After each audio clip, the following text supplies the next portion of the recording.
Hi friends, అందరూ ఎలా ఉన్నారని నేను మిస్ చేయండి. ఇవాళ మీకు సింపుల్గా టేస్టీగా ఈజీగా అయిపోయే ఫ్రైడ్ రైస్ చూపిద్దాం అనుకుంటాను. చాలా బాగుంటుందండి టేస్ట్ ఇది. నేను చెప్పిన పద్ధతిలో చేసుకోండి. ఫస్ట్గా పొయ్యి వెలిగించి ప్యాన్ పెట్టుకొని ప్యాన్లో ఆయిల్ వేసుకోండి.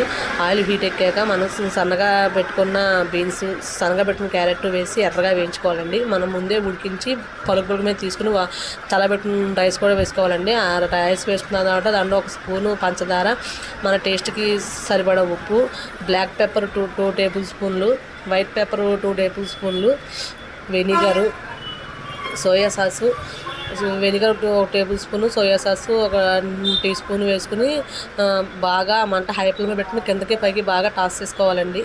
ఇది హై ఫ్లేమ్ మీద వేగాలండి. ఏమాత్రం మనం మంట స్లో చేసినా కూడా టేస్ట్ బాగోదండి ఫ్రైడ్ రైస్. ఎంత మంట హై ఫ్లేమ్లో ఉంటే అంత బాగుంటుందండి. మంట హై ఫ్లేమ్ పెట్టుకుని బాగా కలుపుకోవాలండి. కలుపుకొని పొయ్యి కట్టుకుని దించేసుకోవాలి. దీనిలోకి పన్నీర్ కర్రీ చాలా బాగుంటుందండి. ఆ కర్రీ ఎలా చేసుకోవాలో నెక్స్ట్ వీడియో